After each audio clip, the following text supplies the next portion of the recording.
Can we start? Yes. Welcome to the City of Alpine Planning and Zoning Commission meeting, Monday, October 23rd, 5:30 p.m. I would like to call this meeting to order. Do we have any public comments? Please, you may approach the podium.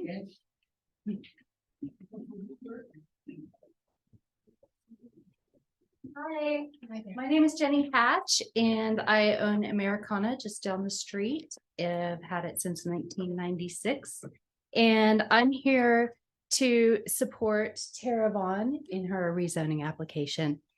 I also own a home about down the street from the property. I've written notes so that I don't go on and on forever, so forgive me, I'm going to read. Tara's a talented, capable, and one of the kindest people I've ever met. She's established a substantial and loyal clientele of over 400 people from all over the region during her 14 years working for me. I'm proud of her decision to open her business and impressed with the care that she has taken to make her space beautiful and thoughtful for her clients and her neighbors. I'm confident in her ability to run a one-chair salon successfully, and she has my full support. I sincerely hope that the City of Alpine will also support this local small business by rezoning the property for commercial use. As you know, it is located right next to the police station, near the American Legion, the funeral home, and a block away from one of the main commercial streets in Alpine. It also happens to be in my favorite residential neighborhood in the city. My home there is across the street from a massage business and a bed and breakfast. These businesses exist peacefully with surrounding homes and add the charm, as I know that Tara's will as well. Please support local small businesses, economic development, and charming, appropriate use of this property by rezoning it for commercial use. Thank you for listening to my comments, and I'm available if you have any questions. Thank you.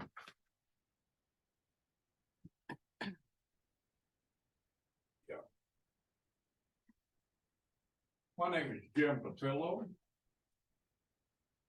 And a friend of mine has asked me to read this letter to y'all. And of course, he lives in the area that is subject to being rezoned. I'm Jim Patillo. I grew up in Alpine. I left. I moved back 23 years ago. So Alpine has been my home off and on for most of my life. My father, Red Patillo, was a county commissioner, precinct 2 for 20 years until he passed. So to say I don't really have vested interest, I think probably I do. I don't have a dog in this fight. I certainly don't. I have been requested by a dear friend of mine to read this letter. I'm taking no side either way, but I'll just go on with the letter. We regret that we cannot attend this meeting ourselves, but we are out of town for medical reasons. Dear City Council and Planning and Zoning Commission, we reside at 301 North 9th Street in the historic Stroud home built in 1894. We go to great lengths to maintain it in its original state. Our family has lived in this area of Alpine since 1906. We strongly oppose the application for replat to establish a business at 401 West Saul Ross. A nearby commercial zoning will only bring severe damage to our home site value. The improvement on the subject property submitted for rezoning consists of a portion of a home razed by a fire many years ago, with recent additions. The original home was built by the historic Neville family prior to ours. The current owners also own the second Neville house built on the same block, which is almost as old. It is a mystery that their tenant would be allowed to petition for a different use for that portion of their property. If approved, conventional wisdom would be to expect harm to the value of their historic home site as well. The next thing we know, there will be another dollar store coming there. Once this is rezoned, any type of business could eventually appear. There is ample rental space on nearby commercial real estate to accommodate a beauty salon. We hope our Alpine leadership will strive to embrace the protection of this historic residential district from further encroachment and disallow a zoning / plat change on subject property 35650. Sincerely, Homer and Drew Ann Mills. And I'll give this copy to Joffrey, and he can make a copy of the rest of all of y'all. Thank you.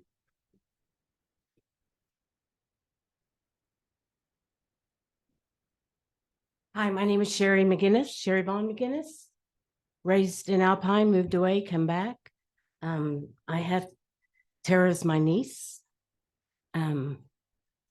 I think she'll do a wonderful job. I think she'd be an asset to the neighborhood. I don't think it will show a dollar store. I think it would be any different. Actually, it'd be occupied now, you know, one car coming in. She'll take good care of it. She resides in a historic type home herself. She loves this community. She's been here years. I'm very proud of her.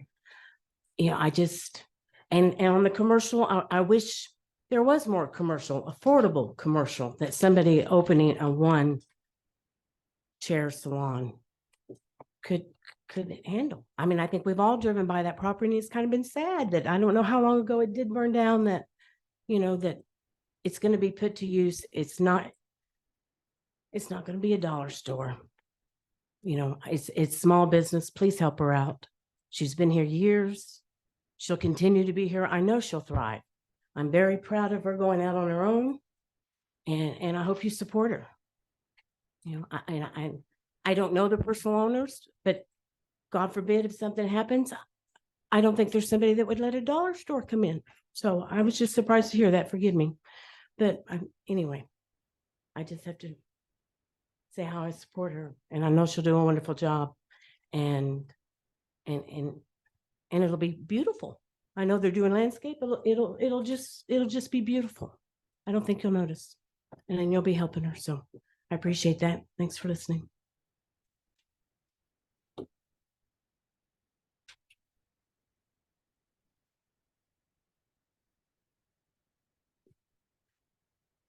Hi, my name is Donna Ward. I also have known Tara since before she was born, and I'm her insurance agent.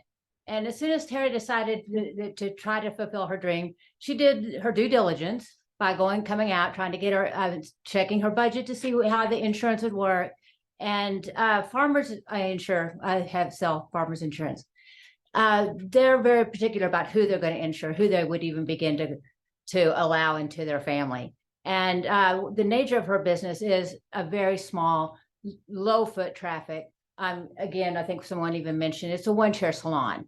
So at no time would she have groups of cars, several cars, you know, or a lot of foot traffic at all. So I would support on a somewhat busy street. I mean, it's not like it's a completely residential neighborhood, that I think that it would be okay. I don't think the neighbors would be bombarded by additional light, noise, trash, or anything else. I think it would be a very low risk. Thanks.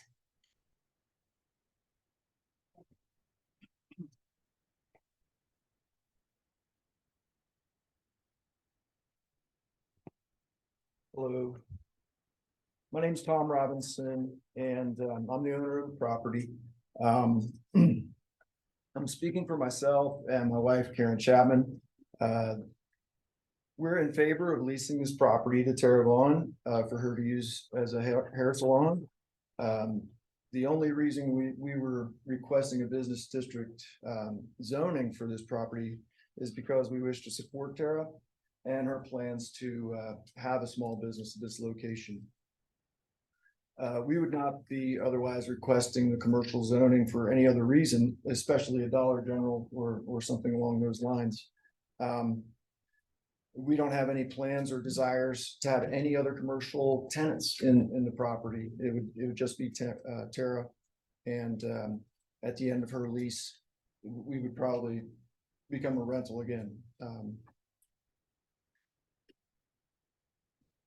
We expect that Tara will be in the building actively running her salon for the foreseeable future, though.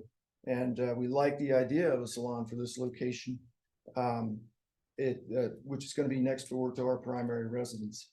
We know it'll be quiet, it'll have minimal traffic, minimal parking needs, and active only during the day.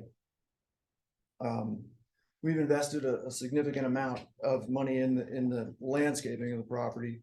Prior to that, it was pretty much an eyesore on the neighborhood. We hired one of the best landscape contractors in the area because we want it to be tastefully done. We plan to put in native flowers, shrubs, grasses, and trees at this location over the coming months. We're not planning to expand the footprint in any way of the building. We want to keep it a small facility like it is. We'd rather hope, we want to attract birds, pollinators over time and increase the aesthetic value of the property, basically. We feel like a hair salon is one chair especially is very compatible with our landscaping plans. I can't think of a better type of business that I would want to live next to. It's already kind of noisy because of the Legion down the road, and this would not compare in any way to that. I don't feel. So very respectfully, I'll just submit this. All right, thank you. Thank you.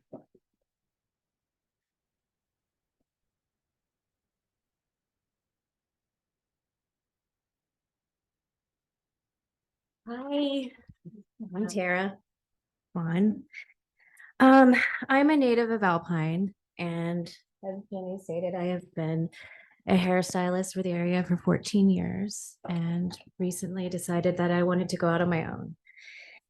I looked at commercial spaces throughout the area, and without success, I could not find an area that was suitable in supporting me or affordable or small enough for my needs. Then I came across Mom and Karen, and they had this wonderful space, and it's perfect for what I want. And it's lovely, it's appropriate, it's in the neighborhood I love. I grew up in this neighborhood, the same house that Jenny owns on 8th Street. And having this building is very important to me, and I would respect the area. And I believe that I would be an asset in the salon in the area, in the neighborhood. As we've all stated, it would be a single chair salon, so it wouldn't be a high traffic area. It would be open during the day, and it has off-street parking. So I do believe that I would have an established, I have an established clientele, and I'm confident that my success in this business will thrive. And rezoning this commercially will not only allow me to benefit the neighborhood, but will also contribute to the economic development of the city, and the support of the city and the community would be greatly appreciated. Thank you. Thank you.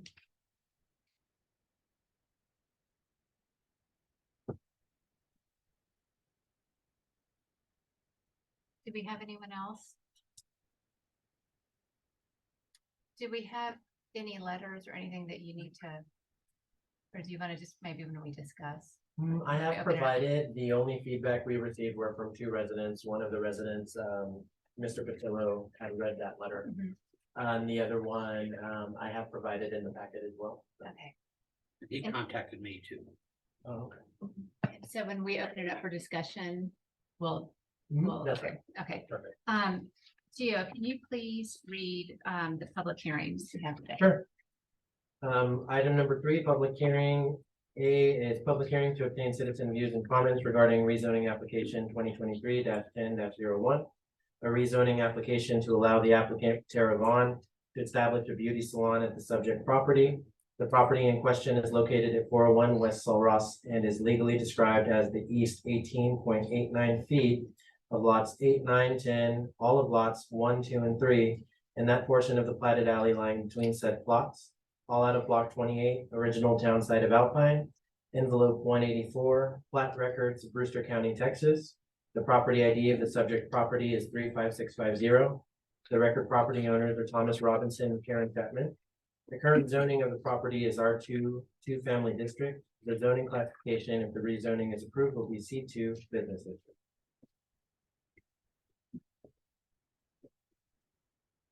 We have anybody else that would like to make a comment during the public hearing section? Can we please have a motion for the approval of minutes from our board meeting, August 28th, 2023? I'll make the motion. I second. All in favor? Aye.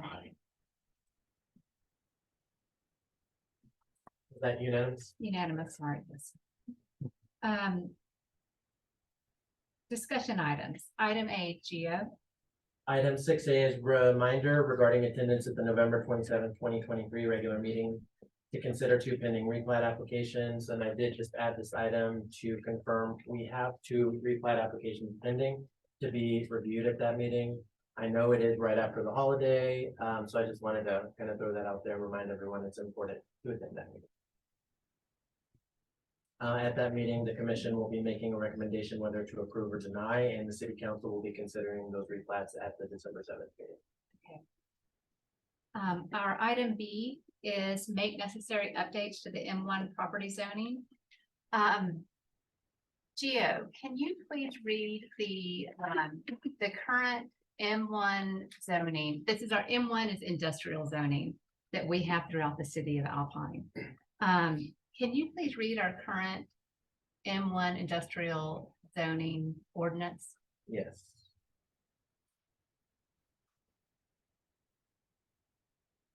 So the M1 industrial district ordinance reads, principal permitted uses, buildings, structures, and lands shall be used, and buildings and structures shall hereinafter be erected, altered, or enlarged only for the following.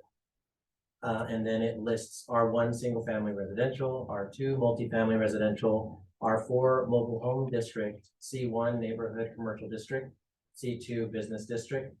And each site in the M1 district shall be subject to the following site development regulations. And that section is actually reserved for, well, basically for the city to add more to later. Currently, there's nothing more than that. Okay, so I saw that when I was reading through the ordinances. So I would like to discuss, if you turn to page, I wish these were numbered. It's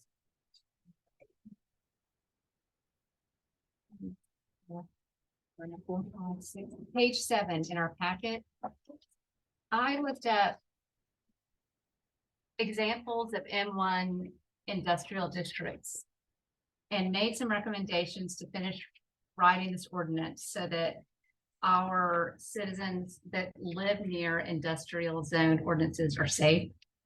I would like to bring this up for discussion. There's some, you can see I've redlined, I've made some additions, and hopefully if we all agree, we can, I would like to get your feedback and see if maybe there's some things we need to add.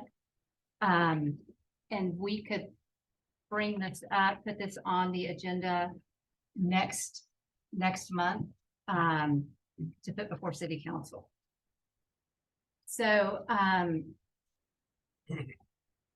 guess we can start by reading. Gio, do you want to read? We don't have to read the whole thing. Okay. It is quite long. Mhm. But for everybody in attendance, it is available online at cityofalpine.com under the planning and zoning page. Mhm. And if you have any, if you need any advice on how to get there, just give me a call. And then I would like to hear from building services to see what they think on the ordinance, being that they are essentially the planning department as well. Did y'all want to go over any thoughts? We discussed it a little bit about the M1, and one of the things that we would like to see removed is the residential options for structures. I don't know if you see on the first page. Right. Essentially what is currently in the ordinance right Yeah, now. we would want to remove, yeah, that area would not be used for residential, because it doesn't make sense to have industrial next to residential. And so we would remove that option altogether, that you can't put a house or a mobile home in an industrial district. Right. And then another part is, we had discussed briefly about possibly just making it more targeted towards the railroad. And identifying it as the industrial district. I do like the option of some of the options that were on here. I don't know if they were added in by you, Ms. Grant. I added them. So we had spoke maybe of possibly how some of the other zones like the R1, R2, anything that's allowable in the R1 is allowable in the R2. So in the industrial, it'd be similar to like whatever's allowable, and like C2 is allowable in industrial. Okay. So, and because there's not really any clarification on that, and it's already set with certain types of businesses being allowable in a commercial district, so we would allow C2 and C1 businesses in the industrial, but Okay. no residential. So it's C1 and C2. Now, I noticed that we call it the M1 in our current zoning. I think it's called just the industrial district, but we call it an M1 industrial district. And so I looked at other cities, and they all, every ordinance I pulled up at M1 was a limited manufacturing or a limited industrial district. To limit, the types of business activities and types of businesses that we would allow. And there's a lot of different types of zones. There's agricultural zoning, there's other types, and it may possibly be as close to what they wanted it to see called in that, because we have a lot of commercial zones too, which I don't think we need. Right. I think it could definitely be changed with our comprehensive plan. But the M1 can stay as limited manufacturing, but inside of itself would be obviously the Railroad Commission. Because that's majority of what it's there. There are some spots that are lots that are available that are not owned by the railroad. And if they want to lease it out, we would allow commercial usage in those areas. That's kind of what we were talking about as options, because there are some businesses in the C2 that rent from the railroad, and I they see. use and occupy that space. And we Okay. wouldn't want to hinder other commercial businesses to use that space. And also, I don't know how it would be legally for us to say you So can't. do just that. But we railroad. can How control do you, how to, how do you, so it's a railroad, how do you clarify it? Railroad? I would have to look up other ordinances that are Okay. using something like that, but it'd be industrial too. Railroad right of way or Yeah. property ownership for the railroad. And then I wanna bring up one of the reasons why this became a discussion item is that recently we had lithium battery storage facilities that were proposed for certain like C2 commercial districts in Alpine. And then we noticed that the industrial ordinance that we currently have is wide open, which really you could put anything in there that's considered industrial because it's wide open, meaning you could store, toxic chemicals, anything, right? In our industrial districts that happen to be right across or very close to residential. So one of the things that I do want to bring up is that in these, we have this list that everybody can reference of things that would be allowed, types of businesses that are allowed in a limited industrial railroad district. So we'll work on that. I noticed you didn't put lithium battery storage. Right. So But we did talk about the storage of goods, materials, liquids, and equipment, except the bulk storage of matter materials such as gases, chemical substances, which are inflammable or explosive, or which may create dust, toxic odor, or fumes. I think could pose danger to firefighters. If it does catch Right. fire. We could add on that could propose. And if you want, you can also look up in the IBC, we're under the 2021 IBC International Building Right. Code. And that's what we call high hazard, it's group H, and that'll cover all the occupancies that you don't want in there, like you said, with the combustible liquids, fibers, explosives, flammable gas. A whole lot better. That was the outside. biggest reason, because of being next door to residents and that railroad. Right. So if something, God forbid, were to happen Mhm. right there and it shuts down the railroad for 6 months, it's gonna be a definite hindrance to us in Union Pacific. Well, my thoughts are, that time is of the essence for us to get this ordinance, amended. So what do we need to do to have this as a, public hearing or an actionable item for next month? Do we need to go? I mean, we've made some recommendations. Do we need to have a one-on-one meeting in your office to continue to redline? If you want, I mean, is or that definitely for us to go over the high hazard and we have industrial, it's right? all different, like she said, and you spoke to Mhm. too, it's all in how different cities have their R1s, M1s. Industrial means a whole different thing to me than what it does maybe to somebody else. So if we can get in that international bidding code, we can redline Okay, what we want. and then we can get this amended and on the agenda for next month. I'm sure the fire department has a hazmat, notations that they've written for the trains. They do. Look that up too. So does anybody have any other thoughts, feedback, suggestions on this? Yes. I have notes. Okay. So if you're gonna remove residential, then item B. Where you prescribe or you indicate the following uses shall be permitted in the M1 zone, provided site plans are approved by the planning commission and provided further no dwelling in that section. It's a little bit confusing. Unless you're completely removing residential. Mhm. Because by this, you're saying that if I buy a property and there's a house there, I can't turn it into a business, but now you're saying if you to remove residential, then this would have to be cleaned up. It's saying intended for residential use shall be converted to or used for non-residential use.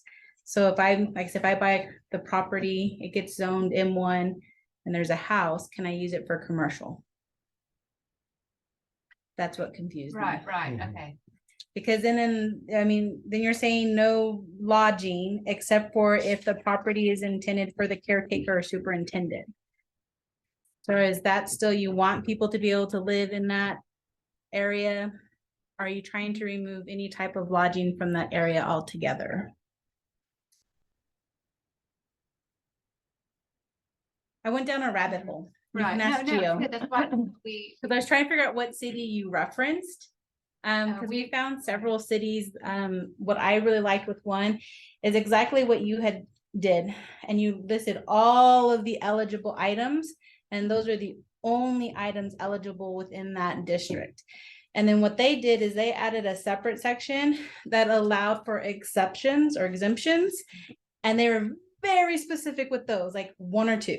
It wasn't a whole nother list. It wasn't a whole nother zone. It was literally very specific industrial things. We even have, we can't do it with ours because it would have to rezone. But they had like M1, M2, M3, where they had different types of industrial. And so you had what you have like your limited, your lower, and then they had their really high level industrial, I mean, like your big construction groups. So that part confused me and I kept going in a circle with that. It's okay, like, so we so can work on that. I mean, and does Alpine need any high-level industrial in our city limits? I mean, No. don't you, right, but if not we yet. annex and grow, Right, I mean, if we annex and grow, I guess you're right. So what we would have is that we would clearly mark the current industrial districts as M1 that we have. right now. limited industrial district, and then you would remove all of your housing. Because Jessica was right, R1 falls into R2, R2 falls into R4. So R4 are mobile homes. I mean, if you want no type of residential lodging, then you wouldn't want mobile homes as well. Right.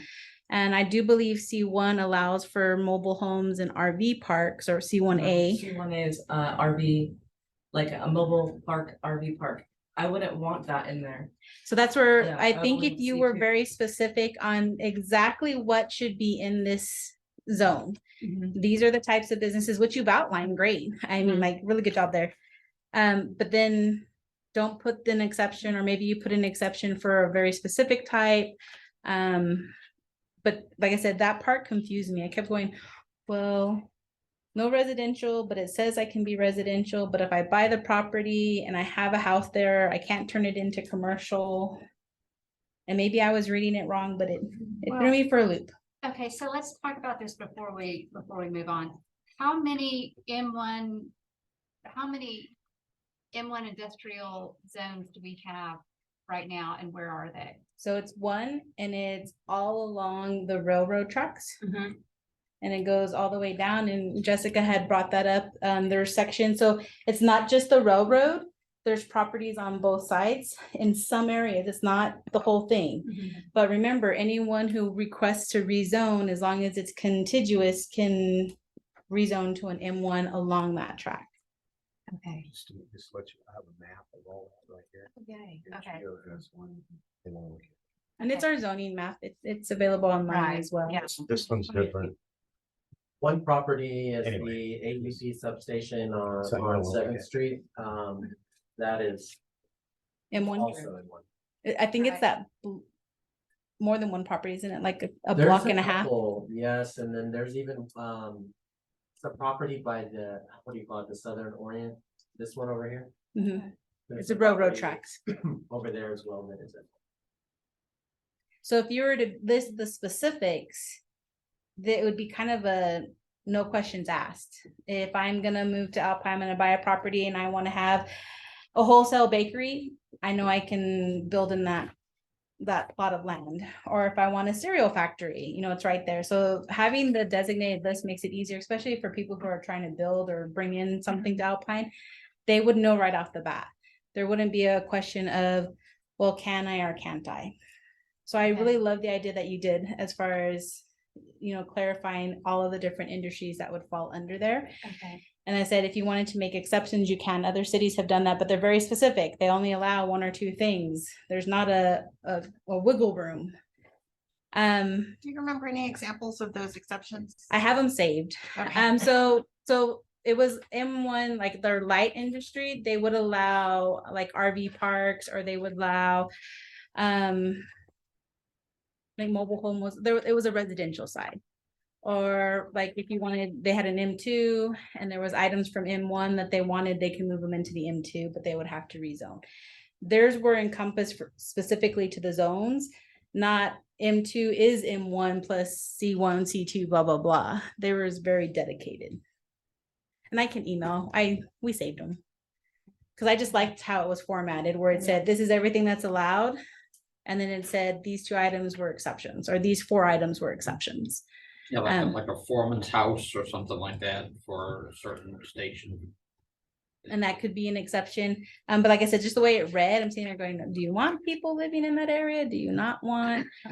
And for me, because you'd have to clean it up even more, as far as the regulations, which is the part with, okay, if these buildings are allowed to come in, there are building standards, we'd want to make sure that they were referenced and met. Because like right now, section C area regulations, the front yard, the side yard, the garages. Is that going to be removed? Because we're removing residential altogether. If we make an exception, does this become something we look at? And so this, so this was part of our original, right? The section 3. So we would, what are your thoughts? Should we need a? I think we work on it and redline it and highlight and do a rough draft if you'd like. That'd be great. Then I kind of know what. Put in here. Okay. Oh, and the other thing is about the site plans. I really think you need more than just planning and zoning to review, because site plans also come with the building code side of things. Right. And you're gonna wanna make sure that's approved. Unless you guys have that background. I wouldn't put that weight on you. That's why we have a building official. Right. Okay. And it's the only zone in which you're requesting that. So none of the other zones does the planning and zoning actually approve a site plan. So you'd Okay. really want. Okay.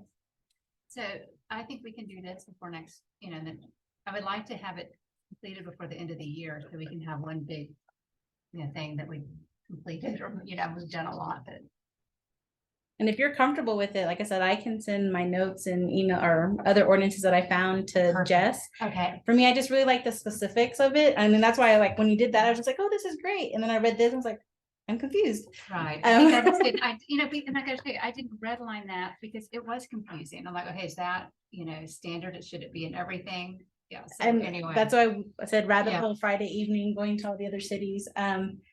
But I really, like I said, I really do appreciate you taking the time and doing the very specific groups of industries, because I think that will make it easier for anyone wanting to, rezone or, build or come to Alpine. They'll know right off the bat.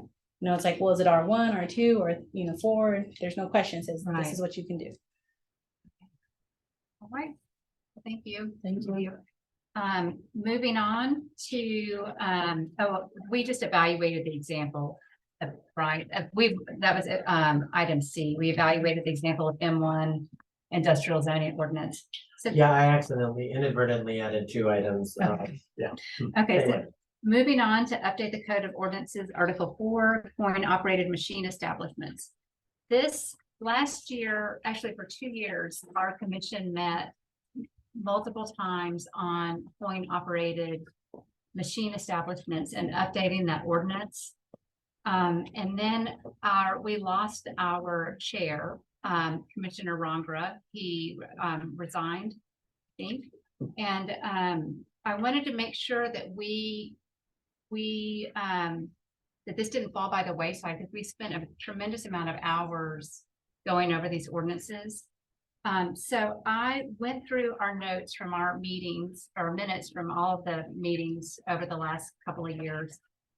And I made some recommendations for section 90 to update section 90-107. You can see here, this has been highlighted in all of our packets. This is in regards to the inspection of premises and condition of premises. So currently, our ordinance reads on item A that the police department or officers can they're authorized to inspect the premises. And so what I made the recommendations, or I looked on other cities that have had issues with coin operated machine establishments. And we made some recommendations, or I made some recommendations that I thought may help. Gio, do you mind reading those? Sure. The amendments that you had proposed for section 90-107, inspection of premises, are to add that all skill or pleasure coin operated machine establishments shall be operated in accordance with the following restrictions that are not noted in section 90-103 exemptions, and shall be in accordance with the following restrictions, regulations, controls, and limitations. First one is A. It states that the establishment shall have doors providing ingress and egress from the establishment, which are to remain unlocked during normal business hours. B, the owner or operator of the establishment must always be present in the establishment to supervise the activities within the operation of the game room. C, amusement redemption machines must be situated within the licensed premises as to be in full view and open view being visible to all persons within the establishment.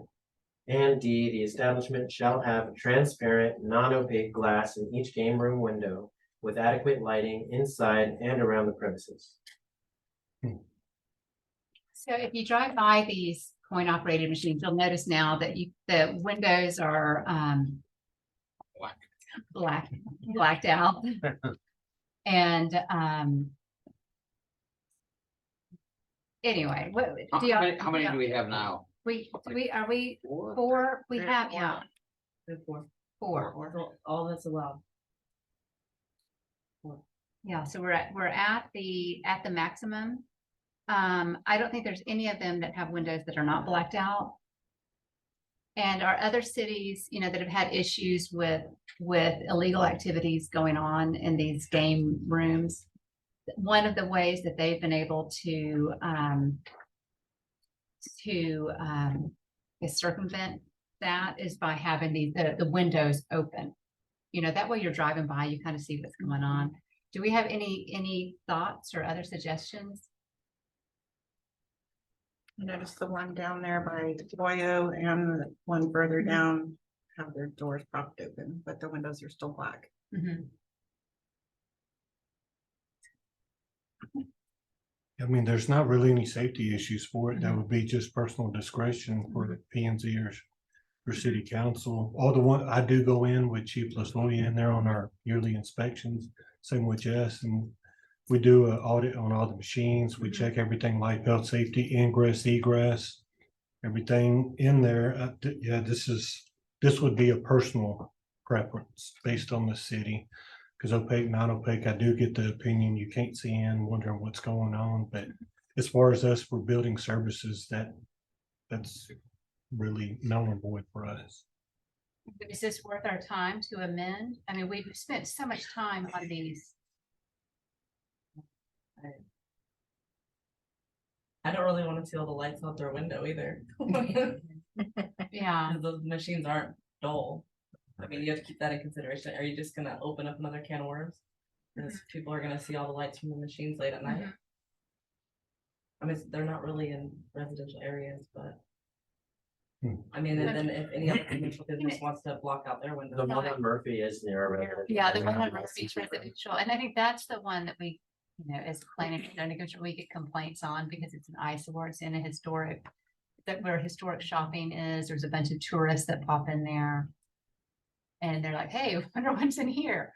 So if there's, if there were some, I mean, if the windows were not blacked out.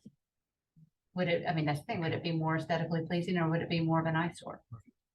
And what's the depth of the tent that you would allow on it and whatnot? I mean, what is the depth of the tent that you allow for any commercial? That's what I'm saying. It would be discriminatory in the sense that you wouldn't Right. allow any other commercial businesses to be tinted as well. Is that what you're going for, or just this one? I mean, well, this is more than tinted. I mean, this is completely blacked out. What we enforce in a lot of your glazing is your solar heat gain coefficient and U Right. factors. Like So we're energy just efficient, doing right. that more for energy efficiency. Mhm. As far as anything else, any in there, it's aesthetics, and we don't have any enforcement over that. If the commission would like to proceed, we would, as part of the process, send it to the city attorney, so we would get feedback in that regard as well, so. What are your thoughts? Some of I've you, never been in one. I don't know. we should go. I have been. Workshop? They're on workshop research. I mean, is this something we just want to drop and just accept that it's, that these are, Well, it has been amended, this ordinance, I think up to 3 times already. yeah. It was passed initially and then amended twice.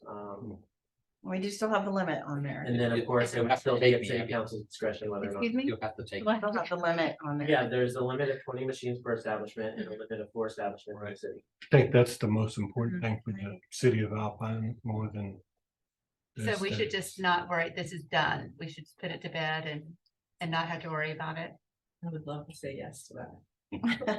I would second that. Okay. All right, then moving on. Okay. Action items. Approve the rezoning application 2023 to allow Tara Vaughn to establish a beauty salon at the subject property. The property in question is 401 West Saul Ross and is legally described as East 18.89. Do I have to read the quadrant? I can read it for you. if Okay, you'd like. thank you.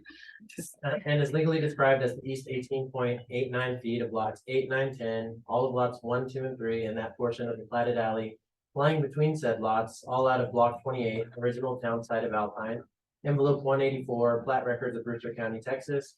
The property ID of the subject property is 35650. The record property owners are Thomas Robinson and Karen Patman. The current zoning of the property is R2, two-family district. The zoning classification, if the rezoning is approved, will be C2 business district. And we'll just need a motion in a second to get the discussion going, and our ordinance does require an affirmative motion, so if somebody can make a motion to approve, second, and then if y'all are against it, you vote against it. Do we have a motion to discuss, or do we need a motion to approve? I'll make the motion. Do we have a second? Second. Shall we open this up for discussion? Do we have to have a motion for that? No, that's. Okay. All right. So we listed, we had, thank you all for speaking. But this is, I have a question and I bombarded our building official earlier in the day, but I thought maybe it was, something that we should discuss. Because my question was, isn't there a way that we can make both parties happy or content? And Drew said no. No. But I still think that there is. So explain so if we vote for this to be C2 and Tom sells the property, what type of businesses would be allowed there? So it'd be the same as the building that we're in right now, currently the utilities department and the jail and the police department are all C2, so it'd be the same as if that property sold, which is for sale. They could bulldoze it down and put anything there. So, I mean, really, you think about the opportunity for anybody to grow in that area commercially, anybody could sell those properties. So it'd be the same concept. It'd be commercial. So it'd be commercial, so you could put anything that would be, so we have C1 and C2. So is any C1, can you build a C1 and a C2? And so what is the dollar store? It's a retail store. I know, but what are they right now? Are they in C1 or C2? C2. It's a retail store. They're not allowed. So wait. They're Okay, not allowable in C1. They are. There. So it's allowable in a C1 and a C2. Yep. okay, so Yeah, we this do is, have our list of what's allowable, yeah, section 5. in our Okay. Ordinance. so that, I mean, so they're the concerns that it could potentially someday be a dollar store Are valid. are valid. But the police department can do that too. Right, so anything, yeah, Right there. well, yeah, so I guess that the neighbors are concerned. I don't think anybody's concerned about Tara and her business. I think that would be like welcome. I mean, I grew up with, there were salons in back of homes, and that's how so many people I know, like they, went back to school, they got their license, and that's how they were able to support their family. And we never had like it was a one chair salon, maybe two, and there was never traffic issues but I don't think anybody's concerned about that. I think their concern is what would happen in the future if there's now this C2 lot, which previously had a large, I think it was a large house from my memory. It was a house in front, and this was the garage apartment. Is I that think it's right? just a portion of the house that survived the fire. Oh, is it a portion? Right. Okay. There was a tiny portion, there was a very substantial house Mhm. on that property at one time. And it's a good amount of land there, and the Yeah. house is a big house. So explain, and I'm sorry, I'm beating a dead horse. Why can't we keep it R1 and do a conditional use permit? So Tara can have a salon and the property is still R1, and then nobody can, Tom can't sell the property in 2 years and a dollar store could come in there. At the way it's written in our ordinance now, under section 2, R1, one family district, it does list no bidding I'll spare you the details here. Uses permitted, subject to conditional use, bed and breakfast, verbo, daycare services, educational facilities, home occupation, subject to approval, libraries, museums, municipal buildings, park, religious assembly. But at the bottom with 3 asterisks, it specifically says excluding beauty shops, barber shops, retail sales, and retail sale for service of food in any form. Why is that? How is it different from a daycare? Yeah. Or. One's cutting your hair, one's taking care of your kid. But there's a lot of, I mean. No, but Or a B&B. Liability you with a know. bunch of kids on your land. no, understandably, personal discretion aside, that's how it's written and that's what we have to. Tara, when are you planned to be in there? What is your date, your open date that you have planned? November 9th. Why can't we amend the R1, R2 zoning to take out beauty salons? Yes. Because then it opens up that anybody in any R1, R2 can have a beauty shop in there. I mean, is that a problem? But yeah, why is that bad? I mean, some people aren't gonna want that type of traffic. But I bet they'd rather have a beauty salon than a dollar store. Right, or make it one or two chair. And maybe, and then Well, you have to get a conditional use permit. Can I speak to the state regulations for that? You cannot have a beauty or barber shop in a house, so it would have, there would be limitations and there would be state requirements that we have to follow to anyone. So it wouldn't be like just popping up everywhere.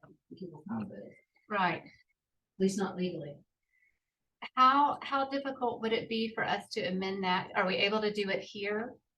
No, because it would need to be an action item. And remember, an action item needs to originate as a discussion item first for our ordinance. So we Um, would have to have a discussion item. So it would be, I mean, taking into consideration P and Z typically doesn't meet in December. You could have it as a discussion item in November, and then it wouldn't be till January, you'd be able to consider it as an action item for, under our current work. And she's wanting to open up November 9th. And even then, P and Z would just be making a recommendation to update an ordinance. And then it has to And go then it to would go to council. city council for an additional 2 meetings. So. May I say one more thing? I'm sorry. So we have one resident in the neighborhood or one homeowner in the neighborhood that is extremely against it too. Okay. And I mean, I own a home in the neighborhood very close to it. And so as we just said, there could be a dollar store across the street from it. Mhm. There's no controlling what happens, any of those right across the street. So how big a deal is it to just move it one little piece of property over? I mean, I mean, it's easy for us to say because I don't live over there. I'm like, that's But that's fine. why I'm speaking. Right, right. I have a house, they have all around moving it over. Yeah. It's already. It's already zoned all C2. around. Right now, it's all residential. Right. Police department, and did you say, cause y'all, I went there first, don't you Right. have where your offices are at? C2. Did I hear you say, Yeah, that's C2. Yes, ma'am. did I hear you say it's up for sale?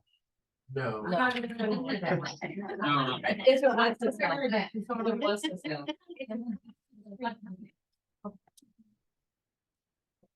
Amended an R1 with, they can have a beauty salon within 100 meters of the county jail. And any R1, if anything's zoned R1 within 100 meters of the county jail, it'd be a beauty salon. Because there was a beauty salon right across the creek for, ever since I was a little kid. That's C2. Midget Beauty Salon was there for, That would follow the same schedule that I told you earlier. It'd be February by the time council would be able to have that approved. If everything went according to plan, the commission made the recommendation, the city council considered it to change the ordinance. It would be on that type of thing. Can you, No matter what, she can't get into. What if As we far as have- changing the ordinance for it, it would be a process. what if we had a special meeting? Can we do that? Schedule a special Yeah, you could do that, but regardless, I mean, it's gonna take at least, I would say the earliest would be January. So, yeah, and I think that always, I mean, we're right on the tails of having the dollar store drama in Carpenter Edition, so I think that's why we're being extra careful. We want to make sure that, you know, in 3 years that they're like, okay, why did y'all do this? It's why we have to look. at the long And term. resident of Alpine, and even that one, I don't think the residents would let another dollar store come into this town. But they can't stop. I thought the council was like a stopgap for that kind of thing. Council, no, It's it's a legal the only thing. thing that, Hands were tied. We couldn't stop it. the only thing that keeps the dollar store out is zoning. Yes. Which is That's- why this commission is so critical in planning and why we We working couldn't towards keep the planning. one out over by where you live. Right, yeah. we Zoning couldn't- is, It was, we yeah. couldn't, it was a Yeah, legal that's- change. this limit. As long as it meets the requirements of what it has for the C1 and C2. If it's in there, like C1 billiard pool hall, you don't want that next door, but it's C1. Legally, there's nothing the city could do to stop it, because they met all their law code and ordinances for that specific problem, and that was the biggest hindrance we had with Dollar General. It met everything legal wise. So. Yeah, we have to look at the long term. We try. Is there a way to exempt just one property? property, some sort of a process. Well, that's what we're That's what we're talking about, yeah. talking about, is if we amended the R1 and R2 zoning to allow, I mean, that's what, Well, and it would be amending an ordinance, which isn't easy for a reason, but it might also open a can of worms. You never know what will happen. when we're doing conditional use permits, like when we did with Rue's Commercial Kitchen, It was allowable in our ordinance to do a conditional use permit in that case.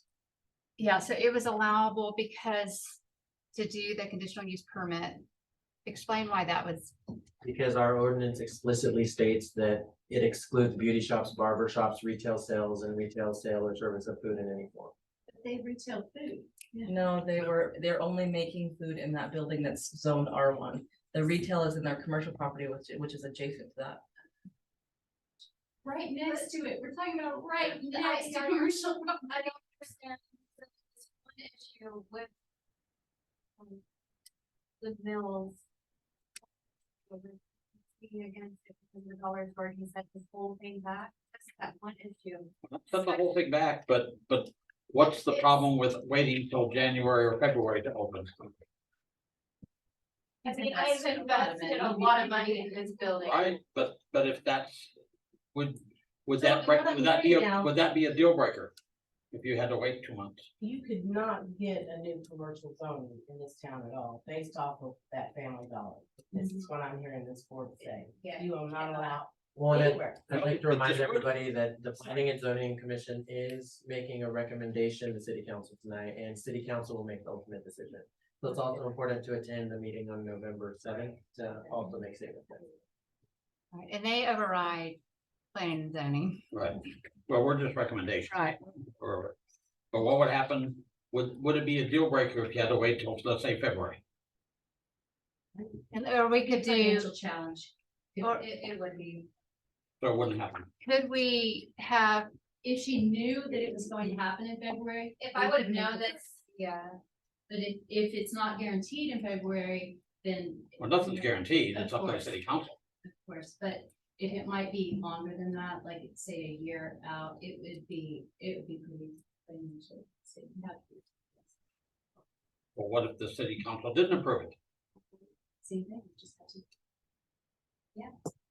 It was The dream of her business will be crushed. Right, but I'm trying to look at the timeline here. Mhm. I mean, maybe this should have been started 6 months ago? Yes, I did try this month ago, back then. It's been searching for a place that's Actually, already looking, looking. yes, and then I started this process. And actually, this could have been something I've known about now. That would have, I mean, we're trying to do it legally so we can have you there and not have a Dollar General even potentially there in the future. That sort of thing, or I mean, Or it's not just a Dollar potential General. somehow, but I guess what I'm just, it's so hard to wrap around is that it's zoned all around it. And this is a corner lot, right? no, that block is zone residential. That block is not. It is. Across the street, she's Across talking the about- street, You're talking yes, about it is in the- a residential, in this corner lot. Across from it is the police department. Right, but that's a different block. Across from that is the VFW, all around it. Right. But not that block. That block is residential. And we don't want to lose residential. We want to keep residential. We need more housing. We do need housing, but if you have commercial property, you can still build it, you can still live on it. Yeah, I mean, I live I have in a house, I live in yeah, a she lives right next to it, yeah. Right. Like I said, Yeah. we're trying to get her business in, but not other, once you zone a commercial, anybody can come in. If that property changes hands. Anybody. It can never go backwards, right? It can never go back to residential. And you can have residential and a commercial. But you can. You can't You can rezone it back. You can't do conditional based on ownership. that the owner would have. would have to be the want owner. They'd have to request. Sounds like conditional is the answer. Yeah, that's what I. But again, that process will take months. It would be Like they all updating take it. months. And you have no guarantee the council would approve that change. Right. Right, and the council still, I mean, we could make a recommendation to, or, I mean, yes or no, but still it goes to council and they're the ultimate decision. It's just not gonna happen overnight. Thing.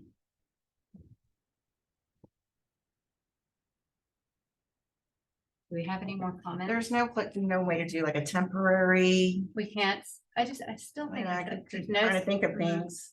Right, If the owner is okay with it, she could just operate out of there until. The ordinance is written. Following the rules. But it's something to consider when y'all continue planning, the direction we're gonna go with the comprehensive plan and things of that nature.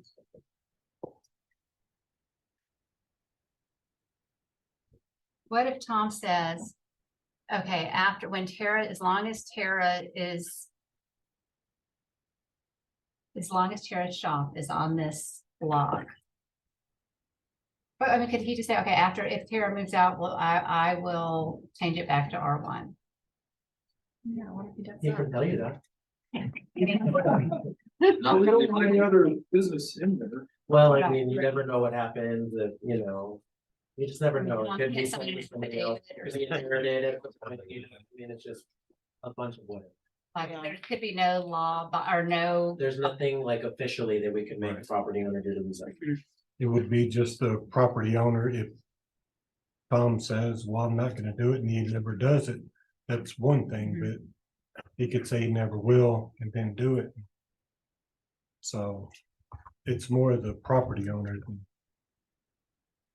Die in a car crash crossing the railroad track. What if we? One of these letters asked for somebody to talk to him, Oh, yeah, did you talk? Mike to- Atwood. What if we, I mean, if we talk to these But you two have something- parties? Yes. Yeah, I talked to Mr. And Atwood. they were like, change their mind, would it be easier for everybody? Sorry, we were sidetracked. Oh, it's okay. Well, Mike Atwood asked if somebody could contact him. So I if did, we I talk to did. Mike and if we talk to the Millses, Homer's not gonna change his mind, Duran's not gonna. change which one won? Mills? Homer and Duran, no. Oh, okay. They're not gonna. I was just seeing if that would make it any easier on this. And I don't think Mr. process Atwood if- will change, he couldn't be here tonight. Thank you. Okay, Oh, do you have, But, okay, he didn't wanna speak in public. okay, I see. Oh, okay. And I'm not 100% certain, but in my tenure with the city, I do recall we granted an exception for a property to allow them to put like an RV type unit for the grandmother until the grandmother passed away. And then it reverted back to the original. So I think there might be a loophole, unofficial, that we could look up and possibly use for this instance. But I just wanted to throw that out there because I know the city's done it once before, and when the individual passed away, it reverted back to the original. Would it be like a restricted? company? I haven't heard that term besides when y'all brought me that one paperwork. But I mean, they came before planning and zoning, they went before council. It was very specific in regards to the living conditions. It's the property, like I said, across from Amigos behind West Tex Credit Union. I believe Mr. Cook's property is his name. They allowed him to work outside the means of what the property was zoned specifically for. How long did that have to go through city council or approval and all that? I apologize. I wish I'd done my research sooner. I didn't know which direction this would go, but we would have to see exactly what happened to see if it's something we could even use. But if you're concerned about pushing back the date for uncertainty, I can tell you right now, compromise is definitely the direction the council goes.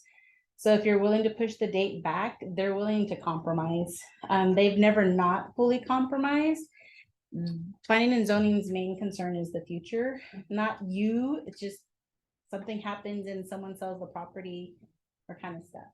But I'd like to be able to kind of find out what that restriction was that they allowed. I mean, it really was up until she passed away and then they reverted it back.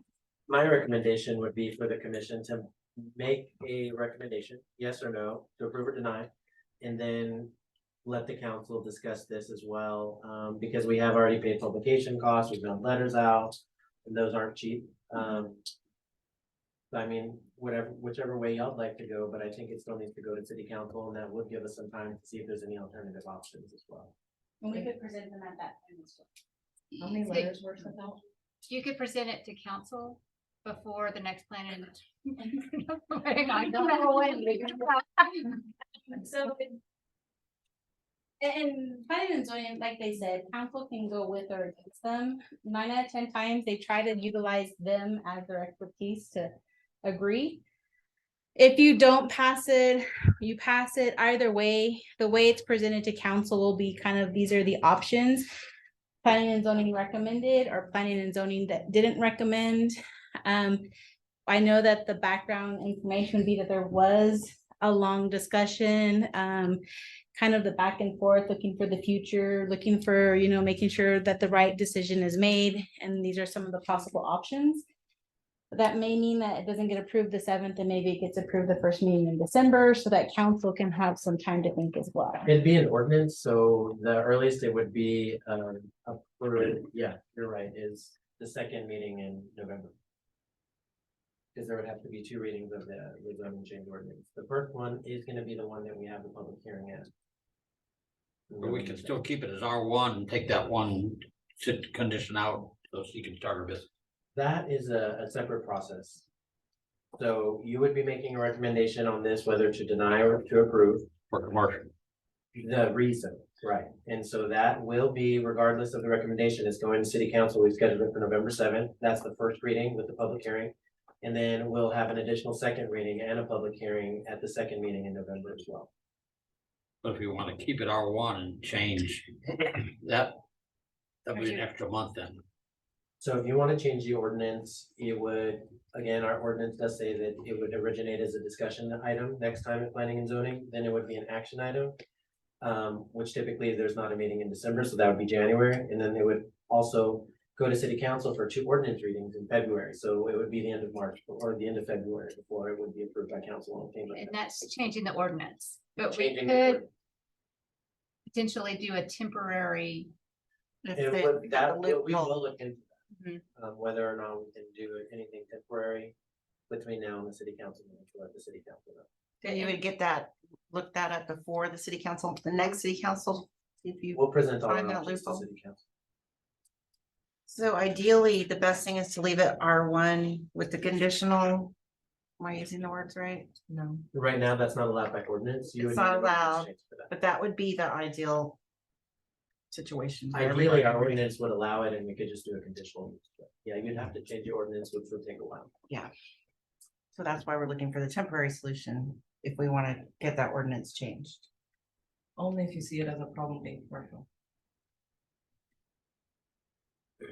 So tonight you would just, vote on a recommendation to city council, whether or not to approve this reason. And there's already a motion on the table to approve it, so if y'all don't want to approve it, you would vote against that motion. Okay, so,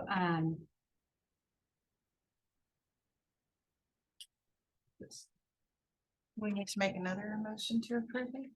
No, it's already a motion to approve, so if you want to make the recommendation to approve, then you would vote in favor, and if Okay. you want to vote against the C2 zoning for this property, you would vote against the motion.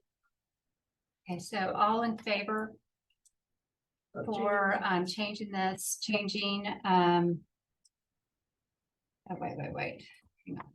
Could I make a Yes, comment? yes, I tend to think from what I've heard tonight that the property owners in the area who are probably against this rezoning, it's more of, it probably has nothing to do with the business you're talking about putting in right now. Absolutely nothing.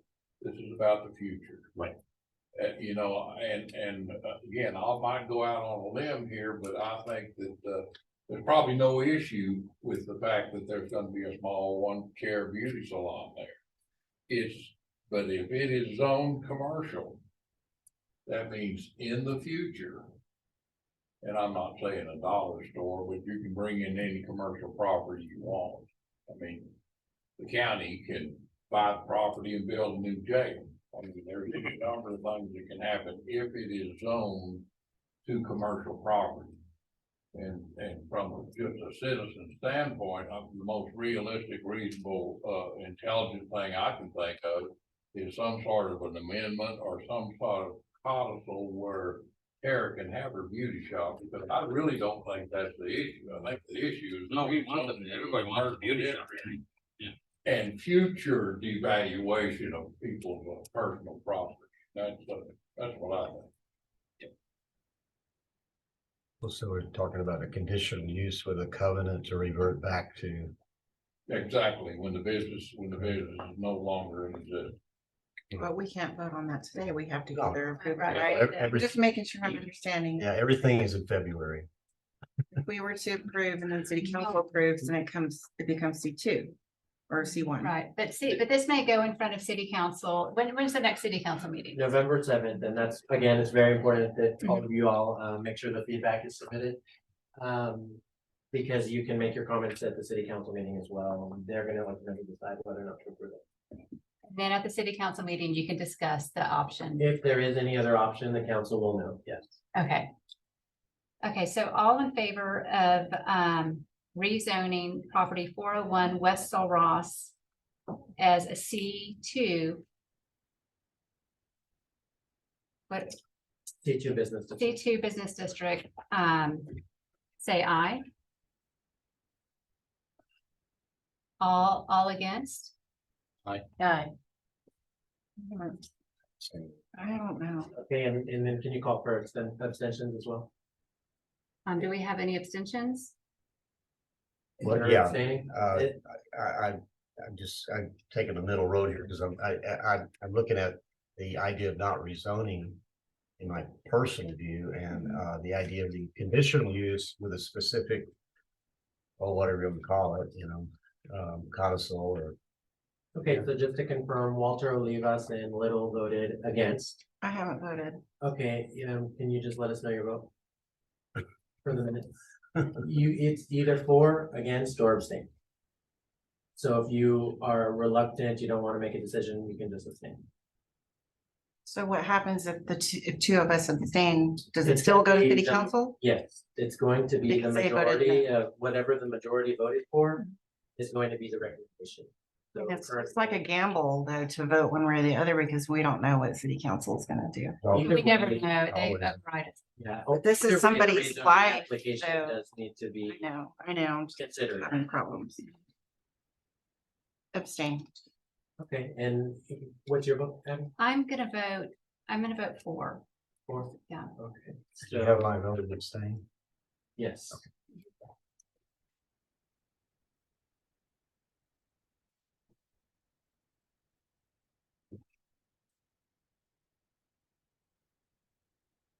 Okay, so that recommendation would be a recommendation of denial, so. But regardless, again, the city council will be making the ultimate decision. Public hearing both on November 7th and the second meeting in November as well.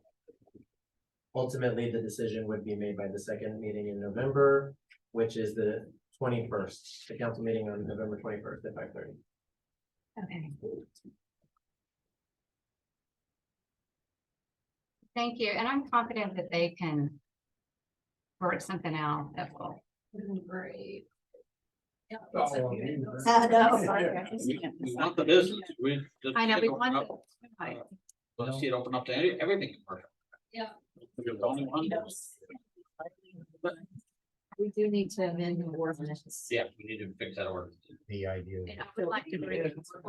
I would like to come to Right. you guys. specifically. Yeah, we can put it on the agenda for next. The one they read. Yeah, because them eliminating beauty salons is. We're not against the Done. people, actually, on to. No. Thank you. Okay.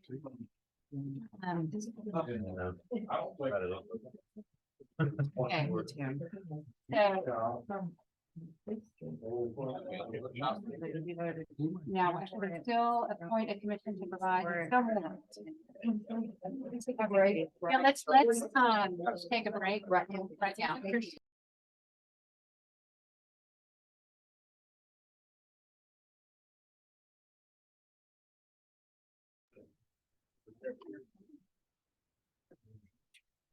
Hello?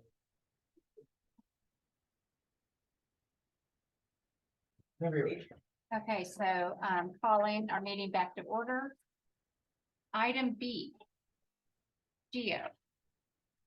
Okay, Item B, appoint a member of the commission. To provide a report to the city council at the November 7th, 2023 city council meeting regarding the commission's recommendation to approve or deny rezoning application 2023-10-01. Now, is this an in-person meeting? It could Is this a be letter? It could be via Zoom. Is, well, I think we've decided that we know that Wendy's in town. Okay, she could attend in person.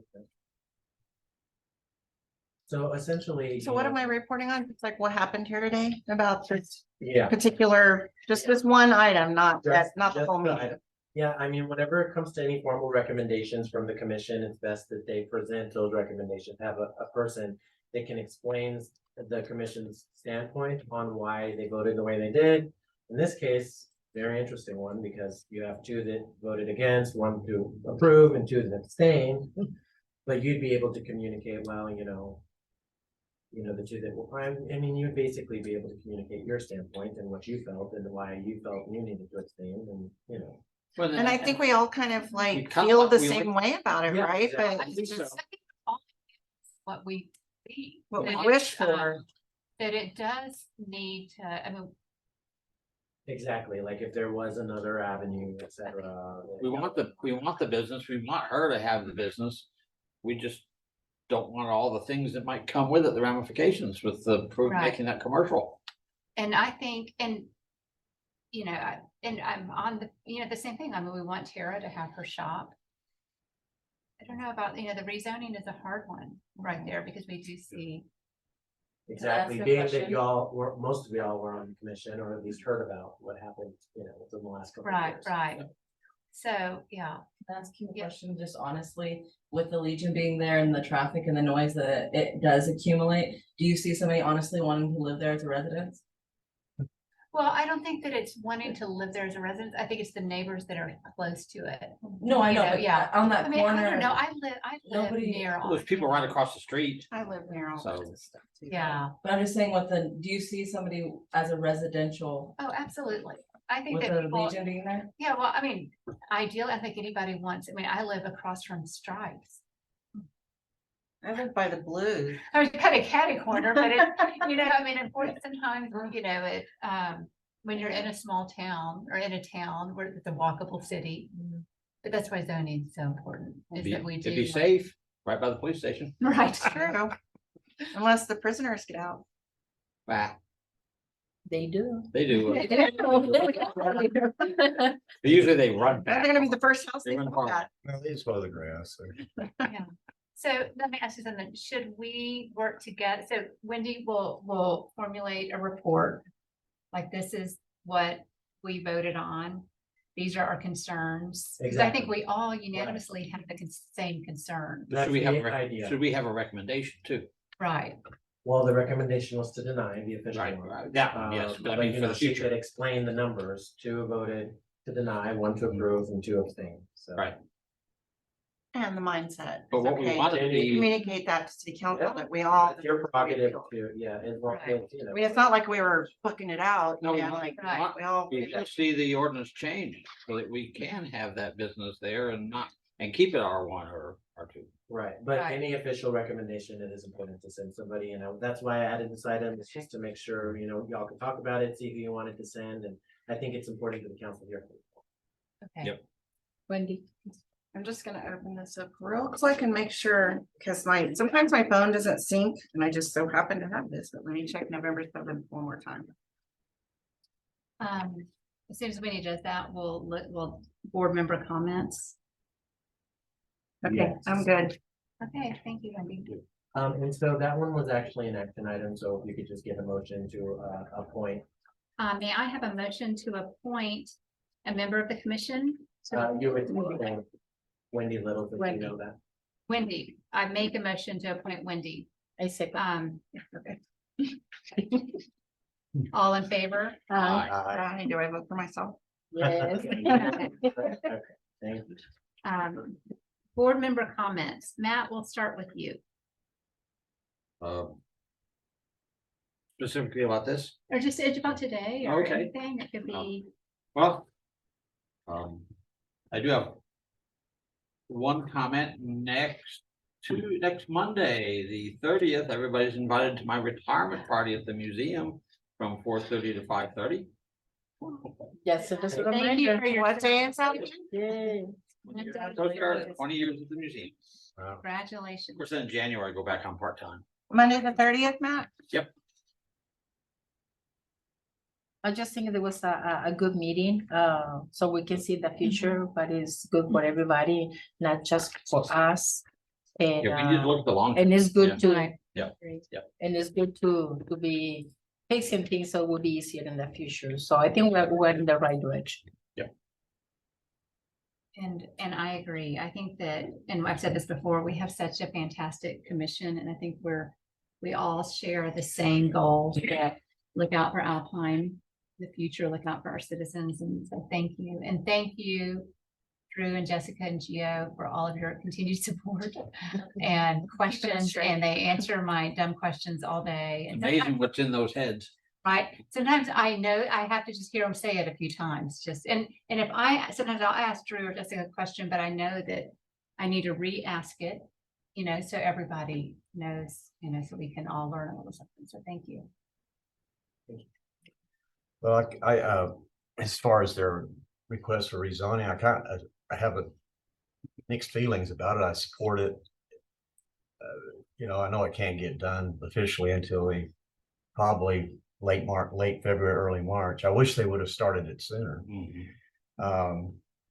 But I believe that based on the comments we'll make to city council, that maybe they can come up with some type of verbiage to allow for this conditional use of this property without actually, like, correct me if I'm wrong, but they can keep it like it is and have a conditional use that has either a sunset or some kind of a covenant in it. That you can't put a big retail business there. And I guess that's my whole thoughts on it is, most people were concerned about this because of the Dollar General drama. I don't think this is on that caliber at all, but you never know. So I guess my bottom line is I support their initiative to have a beauty salon there, but with some restrictions. And also, I brought a map. You could just look at it. I sent it to Gio. I have it electronically. It was developed by the previous council, and was working with them to develop it. I got it right here. I'm not sure exactly what you can do with it right now, but a lot of people refer to this map and they start talking. I know it's even tonight. They start talking about geography of over here and under here and over where the railroad track is, and I don't remember exactly. I think it'd be good if we could have, like, on one of these monitors during a planning meeting, a map of the plan. So we're all on the same page. We're all talking at the same thing. That would be my desire. So I even I'm sorry, I'm like, it's not like a You little could add overhead. an item to the next Yeah. agenda if you'd like, and just get with Abby and have her add it, and then send her that digital file so we can present that. at the Sure. next meeting. Okay, I'll do that. It's okay. And do we do that as a discussion? Yeah, I think Okay. that's good. Well, the updated map's still coming, right? We don't have the updated map yet. No, we're still working on getting that sorted. Sessions for next. Still, and the plan is to work with COG. Yes, we have Yeah. reached out to COG and we're just kind of trying to finalize things. Well, when I was working with them, it was Dennis Foley and Tom Kennedy. We never quite finished it. But the finishing parts were like minor details here and there. But as far as boundaries go, it was the best knowledge at the time. And I don't know if that knowledge has gotten better or the boundaries have changed. I don't think so. But it is a good reference point. Anyway.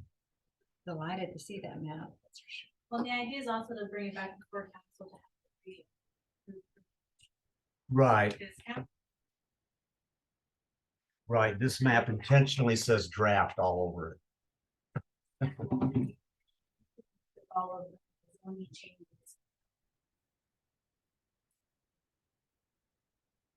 Yeah, like I said, it was at 2019 or when was it, 2019 or 2020? That was the knowledge that we had at the time of the boundaries or any exemptions, whatever.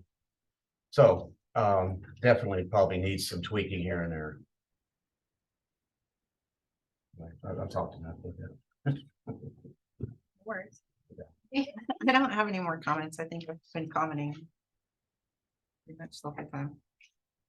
And then I have one more thing. So for our next, to add on discussion items, we would add the ordinance, the R1, R2 ordinance review regarding adding or allowing one chair beauty salons. Is that what we're amending? Yeah, something to that effect. Single or double? Discuss, you know, the possibilities of updating the ordinance in regard to allowing beauty salons by conditional use permit in an R1.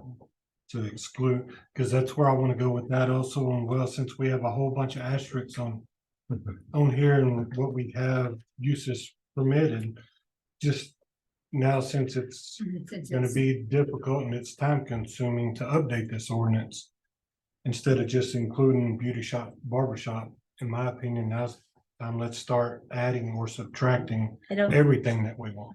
How can we make it more flexible? Excuse me? I don't think you need to amend it. CO, Office Service District.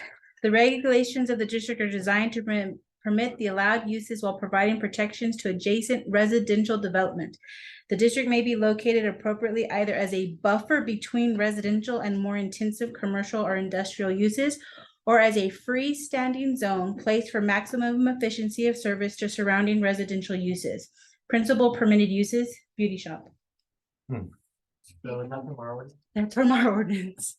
There should have been reason on C. Oh, CO. Okay, so wait. So What that does makes this it- mean for what just happened? So. That meant that. Everything changed. CO. C2 to CO. I think what We'll we, have to go with the attorneys and see the legality of changing it at this point, whether council can, you know, make, I'm sure they can. I think they have full discretion when it comes to zoning. So I would think preliminarily that they could, if that's an option, but we'd have to run it by the attorneys to be sure. yeah, so this is the Office Service District is designed to permit those businesses and professional services that serve primarily the nearby residential areas or adjacent retail and commercial establishments. So What CO do we currently have, if any, in the city? none that I know of. Yeah. It's not even listed in the legend of our zoning map. So, That's, What is the PHS? oh yeah, it is. It PHS it is listed. CO. It's Oh, no, this is the word map, sorry. you know what I'm talking about, they're one of those business districts. Worst comes to worst, she may have to reapply. North one. So she should have applied as a CO. Well, I think that was an Because that one was a recent rezone and this map is from 2013, so it would be hard to say. No PCHS. PCHS was, I was here when that rezone. yeah, that was a That's the other- residential and then it got purchased, so our map wouldn't reflect Our map the. would have reflected, we'd have to find the ordinance. Double check. So she would, someone needs to. Are we find- allowed to discuss this? I'm sorry. Oh, yeah, are we able to discuss this? No, Okay, it's board okay. comments. Okay, board comments. So I don't wanna get you in we will move to adjourn. Right? You could bring this up at city council, right? Oh, that will bring it up, definitely. Is that gonna change my report? On Yeah. the 7th? No, I think your report would be the same at the time. This is the information we had. This is why we made the recommendation we made. This is how we felt. Okay.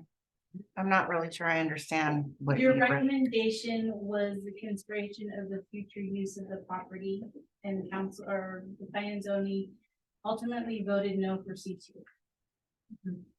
That's it, okay. But she can apply for CO. We're gonna look into that and reach out to our attorneys and see the best path forward. And see, I think, like I said, preliminarily, I would think council can make the decision to change it to CO if it's acceptable by the applicant, but. Does have a lot size requirement. I don't know how big a lot is it down there. It sounds like it's. It looks big because the house is so small. Pretty, it's massive, very large.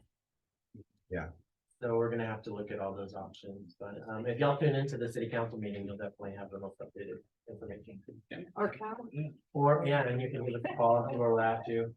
Yeah. Whatever you prefer. I'll call before I come in to give a Yeah, report in front of a million people that are. Some of them are mad. Don't worry. You wanna go ahead and call the workshop to order? Oh, yeah, let's call the workshop to order. And I have to have an announcement on that. We have, Commissioner Laxton has done quite a bit of work on the sign ordinance, but she's not present. And she's included a bunch of notes. I'm assuming, are these her notes? They are. Okay. But I really think, I mean, I really think she needs to be here to read her own notes because I'm gonna try to. I mean, like this first one, you can see there, I think this is highlight on page note submitted by Jay Laxton. But she's highlighted a paragraph, abandoned signs, I guess to further describe what an abandoned sign means, which was her recommendation from, I think from, our, building services group said, I'm just assuming because they're not my notes. So I think we move this, I move that we move the workshop. So Okay, we can just. when Commissioner That's okay. Laxton is present. Okay, we can just go ahead and just take that with Lily and conclude, and you as the chair can call it, because on workshops, you're not really supposed to have action. official Okay, action, okay. so we'll go ahead and just note that, and if you want to do an additional workshop, you could let me know. Okay, I mean, do you all agree that that's? That's a lot of notes. Yeah, and I don't know, yeah. Okay, so I move that we adjourn again. I second. Okay. It was a long meeting.